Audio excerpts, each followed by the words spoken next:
Fala pessoal, bem-vindos a mais um Geografando, canal onde nos utilizamos da geografia para compreender o mundo. Continuamos então o nosso percurso do Milton Santos, né? E aí, nossa investigação intelectual da obra do Milton Santos, na verdade, nem da obra, né? De um dos livros e nem do livro inteiro, só do segundo capítulo, né? Mas de fato, né? Toda investigação que se propõe de alguma forma compreender o autor se torna um pouco exaustiva, né? A gente acaba tendo que recorrer a um estudo aprofundado, tentar recuperar um pouco a noção dos conceitos utilizados, né? A gente tem que tentar descobrir uma espécie de hermenêutica, né, de chaves de interpretação que estão por trás do texto, para também dotar esse texto um pouco de vida, né? Quando o autor escreve um livro, o livro se torna uma coisa, até mesmo a parte do autor, né? Porque o livro ele vai ser interpretado, reinterpretado de diferentes formas. Então, ele continua vivo mesmo após a morte do autor e gerando debates, né? De modo que a própria interpretação que eu faço não é a única possível. Nós temos outras formas de interpretar o autor. Se bem que Milton Santos eu sinto que é muito pouco discutido, inclusive no nível alto ali da universidade. É discutido de fato, é pouco. E por isso a gente discute aqui da maneira que pode, com as armas que nós temos, com as possibilidades e com os limites dos nossos conhecimentos também, né? Então vamos lá, continuamos então. Anteriormente nós vínhamos ali discutindo a unicidade da técnica, que foi o vídeo anterior, e hoje nós continuamos para discutir a convergência dos momentos. De certa forma, a gente discutiu o que era a convergência dos momentos quando a gente discutiu a unicidade das técnicas, né? A gente viu que é justamente a partir da técnica da informação que eu tenho a possibilidade de convergir os diferentes momentos da produção no planeta. Essa convergência no sentido de uma simultaneidade que me permite organizar o processo produtivo, me permite me conectar rapidamente, né, com as filiais das empresas, coordenar a produção, coordenar as técnicas, né, algo que era impossível há pouco tempo atrás. Né? Quer dizer, até pouco tempo a comunicação tinha um limite, que muitas vezes era de dias, né? Então, para eu conseguir me comunicar, né, a gente tinha o telégrafo, né? Mas o telégrafo ainda é diferente da comunicação que a gente tem hoje, que eu faço uma videochamada e rapidamente eu estou em contato com uma pessoa do outro lado do mundo.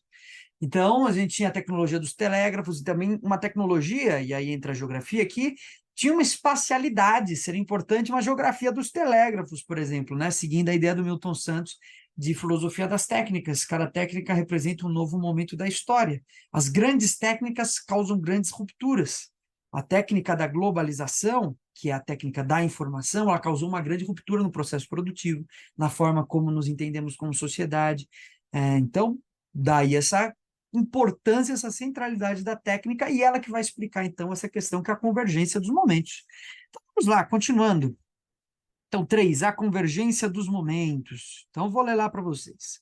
A unicidade do tempo não é apenas o resultado de que, nos mais diversos lugares, a hora do relógio é a mesma. Então, muito bem, não quer dizer que a unicidade do tempo não é apenas o resultado de que, nos mais diversos lugares, a hora do relógio é a mesma. Não é uma coisa, a gente não está falando simplesmente do tempo do relógio, né? Não é somente isso. Se a hora é a mesma, convergem também os momentos vividos. Então, é uma questão, essa unicidade do tempo, não é uma questão de eu adequar os relógios, é uma questão de eu entender que existe uma simultaneidade. Uma simultaneidade que converge, né? Os momentos vividos convergem. Há uma confluência dos momentos como resposta àquilo que, do ponto de vista da física, chama-se de tempo real, e do ponto de vista histórico será chamado de interdependência e solidariedade do acontecer. Então, retomamos lá. Há uma confluência dos momentos como resposta àquilo que, do ponto de vista da física, chama-se de tempo real, e do ponto de vista histórico será chamada de interdependência e solidariedade do acontecer. Então, ele está dizendo assim, do ponto de vista da física, o que nós temos aqui é uma interdependência do tempo real, né? Quer dizer, é uma confluência do tempo real, né? Uma simultaneidade, como eu havia conversado com vocês. Agora, do ponto de vista histórico, essa convergência, confluência dos momentos, ela é chamada de interdependência e solidariedade do acontecer. Quer dizer, há uma espécie de sistema mundo que é para além do acontecer na escala do efeito dominó. Vamos pensar que quando a gente pensa no efeito dominó é o quê? Eu tenho uma peça que se move aqui, e a peça do dominó que cai derruba a outra. E essa peça, para chegar na última peça, ela tem que passar por todas as outras. Isso não é exatamente uma simultaneidade. Quando a gente pensa uma teoria geopolítica como a teoria do efeito dominó, a gente vê que ela é falha no sentido da metáfora, né? O efeito dominó é isso. Para a primeira peça chegar na última, ela tem que derrubar todas as intermediárias. Quando a gente pensa aqui nessa questão da convergência dos momentos, eu estou pensando num sistema onde efeitos se produzem e se reproduzem em escalas que não necessariamente seguem uma linearidade. Quer dizer, não é preciso que um acontecer provoque um outro acontecer para que se chegue no terceiro acontecer, vamos dizer assim. O que se coloca aqui nessa simultaneidade é que como se uma peça de dominó ao cair e derrubar a segunda peça, também já estivesse influenciando aquela última peça. Talvez o dominó não seja a melhor metáfora, então. Mas a melhor explicação é o fato de que essa simultaneidade é que nós sentimos o acontecer mundial de diferentes maneiras, escalas, porque essa técnica ela é apropriada pelas empresas, né? Então, quer dizer, a técnica da informação ela é apropriada pelas empresas. A comunicação, que é o que gera solidariedade entre os homens, não. Então, a informação ela pode ser sentida simultaneamente entre as empresas, né? Mas a comunicação entre os homens ela não é democrática, né? Basta pensar que, dependendo da sua classe social, dependendo do lugar onde você vive, as suas possibilidades de se comunicar são muito maiores, né? As empresas transnacionais, não. Qualquer lugar que elas estiverem, elas têm capital para produzir uma infraestrutura para se comunicar, não é? Então, quando a gente está pensando aqui nessa questão que o Milton está colocando, do ponto de vista histórico, será de chamar de interdependência, solidariedade do acontecer. Essa solidariedade do acontecer é uma simultaneidade do acontecer. Quer dizer, há uma espécie de ligação de todos os pontos do nosso planeta, de modo que a gente sente vividamente os aconteceres, né? Os acontecimentos, o acontecer. Quando a gente pensa num caso lá como é o 11 de setembro, a gente vê exatamente isso. 11 de setembro, todo mundo se lembra o que estava fazendo no 11 de setembro. Foi um trauma coletivo em escala mundial, não é mesmo? Quer dizer, porque cada um estava fazendo alguma atividade, mas foi imediatamente recebido com essa informação, através de um plantão, de uma rede de televisão. Então, uma simultaneidade. É claro que isso chegou em tempos diferentes em cada lugar do planeta, mas do ponto de vista das empresas, não. Essa comunicação depende de uma infraestrutura que elas já dominam e que, através de suas possibilidades de produção, permitem que a informação flua em simultaneidade. Então, aqui talvez fosse interessante fazer uma diferenciação entre informação e comunicação, né? A informação, ela não necessariamente pressupõe comunidade. Informação, ela não pressupõe nem necessariamente, né? Ela pressupõe um ouvinte, né? Mas ela não pressupõe um diálogo, por exemplo. A informação ela é nua, ela é crua, ela é seca, é informação. A comunicação não, ela pressupõe diálogo, a contradição, não é?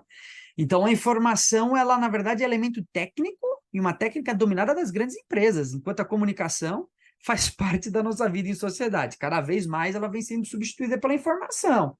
Daí a gente vê que a obra do Milton, ela conversa com muitas outras áreas.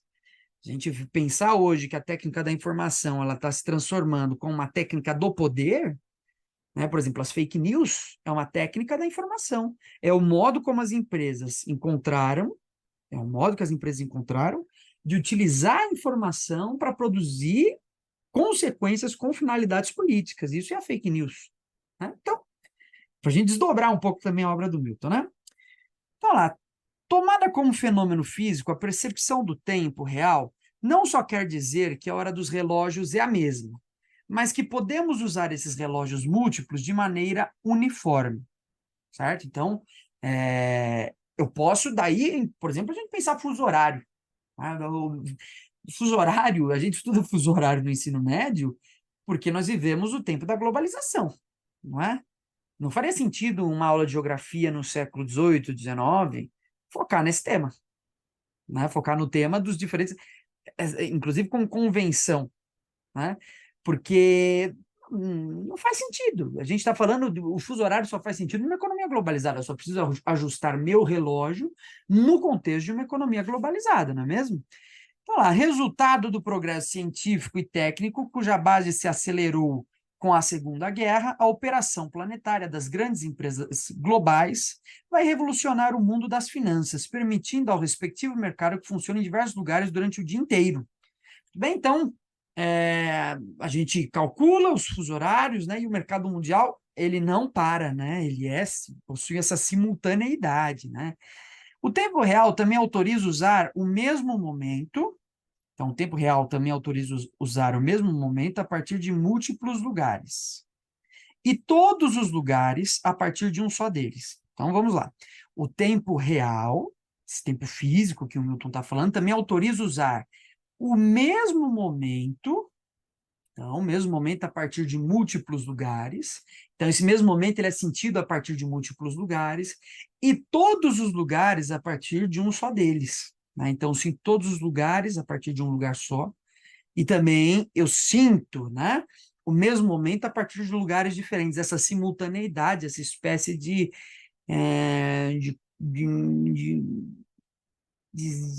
de rede, né, rede mesmo, que nos integra, né, que nos integra no sentido de informação, né, e de comunicação, mas como eu disse, com esses limites, né, essa espécie de tecido que recobre o mundo, e que permite, então, essa convergência física do tempo. Muito bem. Então, lá, em ambos os casos, de forma concatenada e eficaz.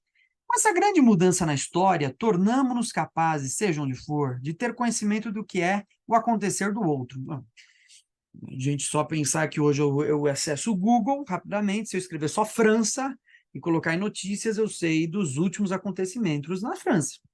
Eu consigo ter noção de grande parte dos acontecimentos. Em tempo real, eu sou notificado sobre esses acontecimentos, né? Desde que eu tenha acesso à internet. Então, é o primeiro momento na história em que a gente tem esse registro, né? Os outros momentos a gente não via isso, uma mensagem, né? Um período colonial, vamos pensar lá no período colonial de Portugal ao Brasil, levava meses, né? E isso tem impacto sobre a técnica, sobre a sociedade, sobre o nosso convívio, sobre nossa cultura e todo o resto. Então lá, nunca houve antes essa possibilidade oferecida pela técnica, a nossa geração, de ter em mãos o conhecimento instantâneo do acontecer do outro, né? Essa instantaneidade. Essa é a grande novidade, o que estamos chamando de unicidade do tempo ou convergência dos momentos. Um tempo único, uma convergência dos momentos, né? Também aqui, talvez a gente possa até pensar que o Milton Santos elabora uma crítica sobre esse conceito de unicidade do tempo, é o tempo único, o tempo da produção, o tempo único, né? Quer dizer, cadê a variedade de tempos, né? O progresso da globalização, o progresso entendido como o desenvolver do espírito histórico, né? É a aceleração do tempo. É para isso que nós caminhamos. O desenvolvimento na sociedade capitalista, ele depende de uma aceleração do tempo. Essa aceleração, ela pressupõe a convergência dos momentos. Por quê? Porque para que eu seja capaz de produzir mais rapidamente, eu tenho que ser capaz de me comunicar com todas as empresas espalhadas globalmente. Então, é minha capacidade comunicativa com as diversas empresas espalhadas ao longo do mundo que possibilita uma aceleração da produção, uma aceleração do tempo histórico.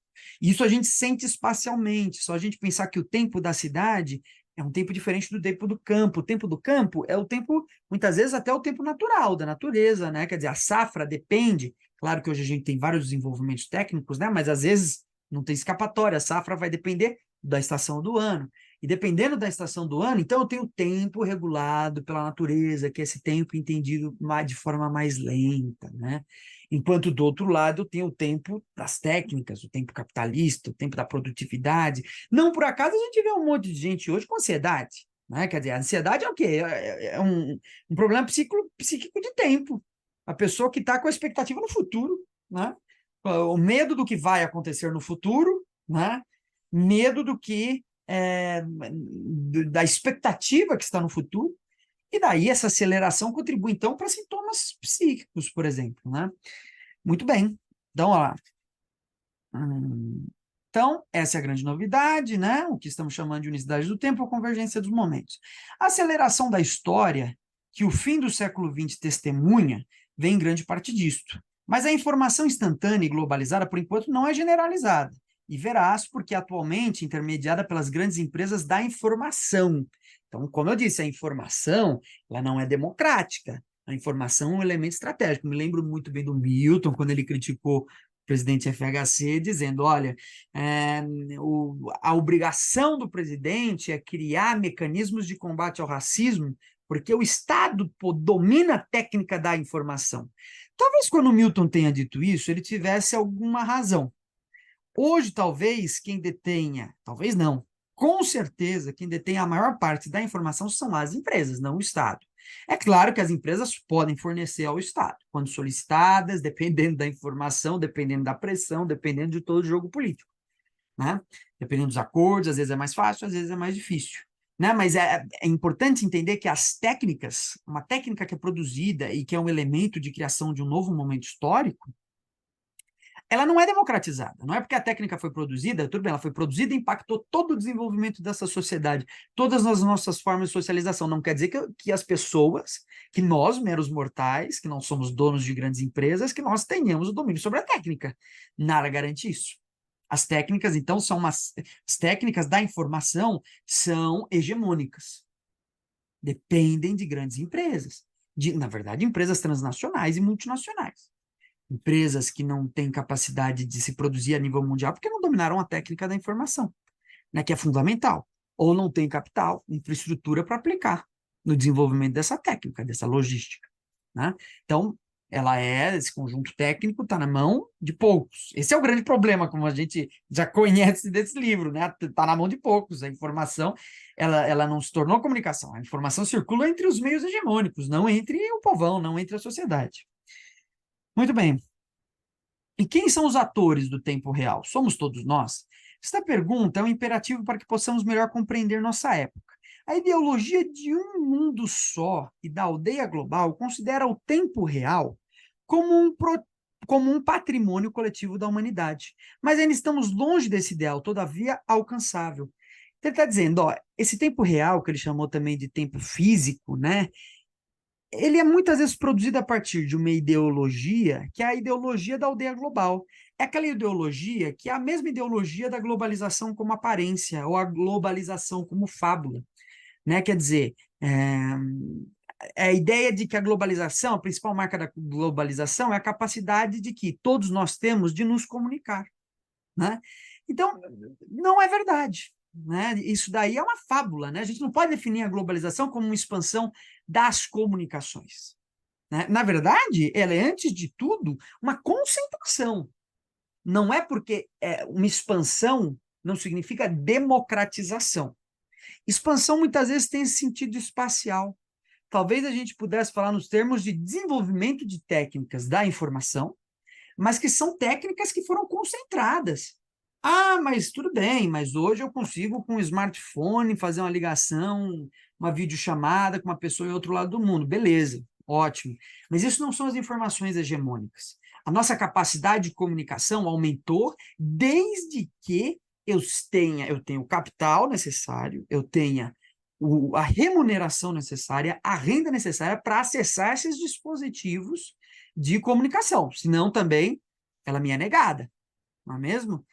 Então, essas técnicas da informação, que são as técnicas efetivas da dominação, do poder, da produção, essas são dominadas pelas grandes empresas.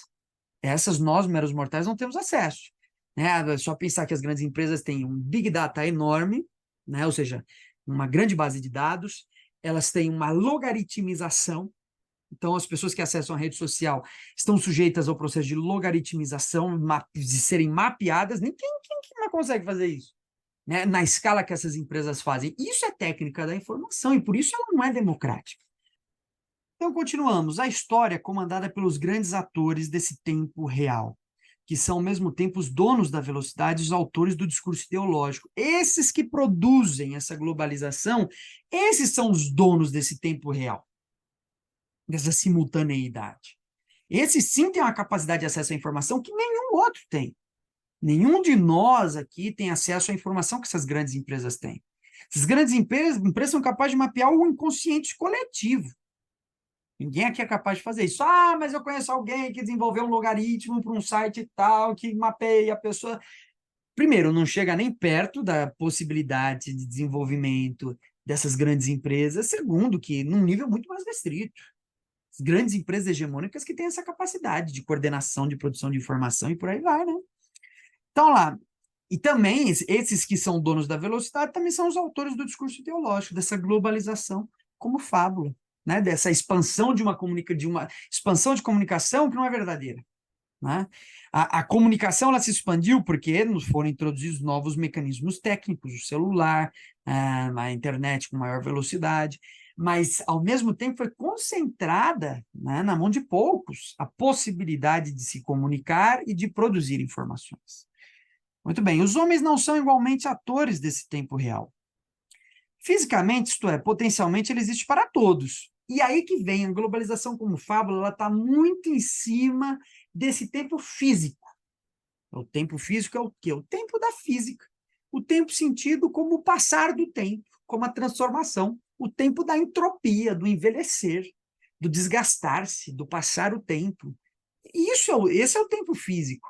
É o tempo dessa comunicação que a gente sente, esse tempo entrópico, físico, que a gente observa, a gente sente ele mais acelerado, né? No sentido de que nós sentimos que as coisas andam mais rápido. Na cidade anda mais rápido. Eu me movo da periferia para o centro em poucos minutos, um percurso que, se fosse antes, eu faria em horas. Né? Eu vou de avião de um ponto para o outro. Eu tenho esse sentimento de um tempo que age com mais velocidade, da informação que chega mais rápido. Mas, né, por outro lado, esse é o tempo físico. Quando a gente fala do tempo histórico que caracteriza nosso período, aí a gente começa a perceber que ele não é o mesmo para todos os sujeitos. Ele é concentrado na mão de alguns, ele é mal distribuído na mão de outros, e por aí vai. Os homens não são igualmente atores desse tempo real. Fisicamente, isto é, potencialmente ele existe para todos, mas efetivamente, isto é, socialmente ele é excludente e assegura exclusividades, ou pelo menos privilégios de uso. Bem, as grandes empresas detêm, elas têm a possibilidade de saber certas informações que nós não somos. Por exemplo, quando você vai lá na farmácia, fala, mas para você comprar nessa farmácia, você precisa dar o seu CPF. Pois bem, você dá seu CPF. Por que eu preciso dar meu CPF? Ah, mas você ganha desconto. Beleza. Mas por que uma empresa, a farmácia, tem tanta necessidade, a ponto até de te dar um desconto por um cadastro seu? Porque essa informação é vendida para grandes empresas, empresas de convênio, por exemplo. Então, as empresas de convênio, elas sabem a faixa etária, de acordo com cada faixa etária, o nível de consumo, de quais medicamentos, para quais medicamentos são usados maior quantidade em cada faixa etária. Quais tipos de cirurgia, quando a gente pensa em hospitais, são utilizados, são realizadas em maior quantidade de acordo com cada faixa etária? Que tipo de remédio está entrando agora no mercado? Isso permite essas empresas se planejarem para produzir um valor de convênio que seja adequado às expectativas do quanto cada um vai gastar e consumir. Isso faz com que, no final, o convênio tenha um lucro esperado. Isso é possível porque existe uma técnica da informação que nenhum de nós domina, que está concentrado na mão dessas empresas e que não é democratizado. É utilizado com fins estratégicos e produtivos, produzidos pelas grandes empresas. Tá?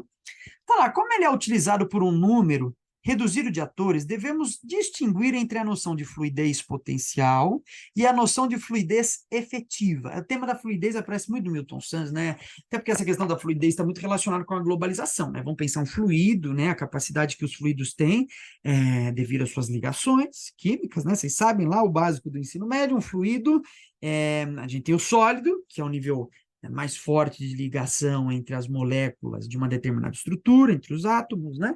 Depois a gente tem o líquido, onde a gente tem uma fase intermediária, né? A coisa ela se esparrama mas ainda com um certo nível, né, de deslocamento. A gente tem os gases, né, que se expandem aí com muita facilidade. Então, o líquido é o quê? Essa fluidez, né, do fluido é o quê? É a água que se esparrama. A gente tem que entender a fluidez como uma espécie de redes no território, né? Quer dizer, as rotas comerciais, as trocas comerciais, o fluxo de pessoas, nessa fluidez. Se a técnica cria aparentemente para todos a possibilidade da fluidez de se deslocar, né? Quem, todavia, é fluido realmente? Quem, todavia, é fluido de verdade?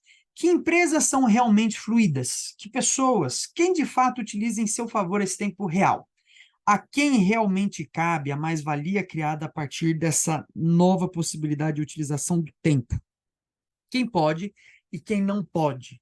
Essa é a discussão do Milton. Quem pode, quem não pode, não é mesmo? Quer dizer, fluidez é isso, né? A gente vive, né? A ideologia é tão forte, né, gente? A ideologia é tão poderosa e a principal fator da ideologia que a gente pode observar é essa capacidade que ela tem de inverter a realidade. Essa falsa ideologia que inverte a realidade, que a transforma. Então, quando a gente pensa nessa ideologia da globalização, por exemplo, ela nos é passada dessa forma.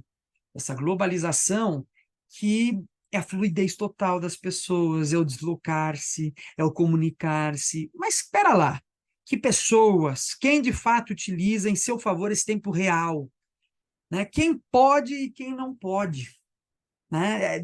Dizem, bom, há um discurso produzido, né, de que as grandes empresas, né, de que todo mundo pode se deslocar. Você é livre para ir e vir, não é isso que nos dizem? Espera lá, até a segunda página, depende do quanto que eu tenho para ir e vir. Depende da minha possibilidade de acessar esses meios técnicos, a possibilidade de eu poder utilizar o avião, o ônibus, o metrô, né? Porque tem gente na cidade de São Paulo que não tem possibilidade de utilizar o metrô, o transporte público. E tem gente na cidade de São Paulo que vai viajar de primeira classe para as regiões mais privilegiadas do mundo. Quem pode e quem não pode? Essa é a questão. A ideologia dessa fluidez, a ideologia da expansão das comunicações é falsa, porque ela pressupõe uma democratização que não existe. Essa discussão leva-nos a uma outra. Na fase atual do capitalismo, ao tomarmos em conta a emergência de um novo fator determinante da história, representado pelo aqui estamos denominando de motor único. Daí ele vai começar a discutir o nosso próximo tema, o motor único. Nós estamos discutindo cada subtema aqui que faz parte do conjunto dessa série de vídeos que nós chamamos de arquitetura da globalização, que é o termo que o Milton utiliza. Arquitetura da globalização, ponto por ponto, um vídeo dedicado a cada um desses pontos, até com uma espécie de homenagem ao professor Milton Santos, que é um geógrafo indispensável, né, pessoal? Não só para os geógrafos, para os historiadores, para os filósofos, pessoal da comunicação, e para o mundo, para as pessoas que estão interessadas num mundo melhor, principalmente. Se lê muito pouco Milton Santos, apesar do que às vezes parece, né? A gente precisa ler mais. É isso, pessoal. Agradeço a paciência de todos. Logo mais, semana que vem, retornamos para falar do motor único, né? Ponto 4, o motor único. Então é isso, fiquem em paz e até uma próxima.